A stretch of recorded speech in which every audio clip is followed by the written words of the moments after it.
സ്ഥലത്ത് പോയി മനസ്സിലാക്കും. വോട്ടിംഗ് യന്ത്രങ്ങൾ സങ്കീർണതയും സമയവും കുറച്ചുവെന്നത് ശരിയാണ്.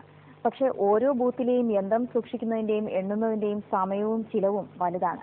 ഇതെല്ലാം ഒഴിവാക്കാൻ കഴിയുന്ന യന്ത്രമാണ് കായംകുളത്തെ ഒരു ചെറുപ്പക്കാരൻ കണ്ടുപിടിച്ചിരിക്കുന്നത്.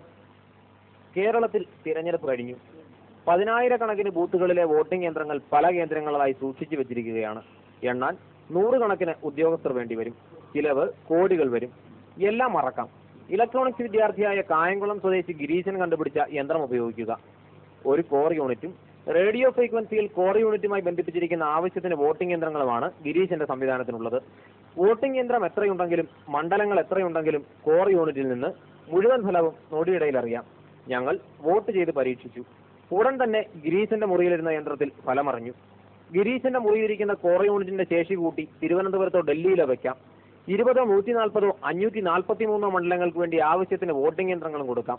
വോട്ടർമാരുടെയും സ്ഥാനാർത്ഥികളുടെയും എണ്ണം എത്ര വേണമെങ്കിലും ആവാം. വോട്ടിംഗ് കഴിഞ്ഞാൽ അടുത്ത നിമിഷം മുഴുവൻ സ്ഥലങ്ങളിലെയും ഫലം തിരുവനന്തപുരത്തോ ഡൽഹിയിലോ വെച്ചിരിക്കുന്ന കോർ യൂണിറ്റിൽ നൊടിയിടയ്ക്കുള്ളിൽ അറിയാം. വോട്ടിംഗ് യന്ത്രം സൂക്ഷിക്കുന്നതിന്റെയോ ഓരോന്നും സ്ഥലം തിരിച്ചെണ്ണുന്നതിന്റെയോ സമയനഷ്ടമോ ചിലവോ ഇല്ല. ഫലം അറിയാൻ ഒരേ ഒരു ഉദ്യോഗസ്ഥൻ മതി. മൈക്രോ കൺട്രോളർ വെച്ചാണ് ചെയ്തിരിക്കുന്നത്. എംബഡഡ് സിസ്റ്റം സാങ്കേതികവിദ്യയാണ് ഉപയോഗിച്ചിരിക്കുന്നത്. ഇതിനകത്ത് തമ്മിൽ കമ്മ്യൂണിക്കേറ്റ് ചെയ്യാൻ വേണ്ടിയിട്ട് റേഡിയോ ഫ്രീക്വൻസി വേവ്സ് ആണ് യൂസ് ചെയ്യുന്നത്.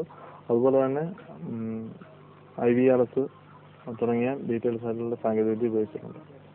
ഓരോ വോട്ടും രേഖപ്പെടുത്തുന്ന നിമിഷം തന്നെ കോർ യൂണിറ്റിൽ രേഖപ്പെടുത്തുമെന്നതിനാൽ വോട്ടിംഗ് യന്ത്രം നശിപ്പിക്കുകയോ കൊള്ളയടിക്കുകയോ ചെയ്താലും ചെയ്ത വോട്ട് നഷ്ടപ്പെടില്ല എന്ന ഗുണവുമുണ്ട്.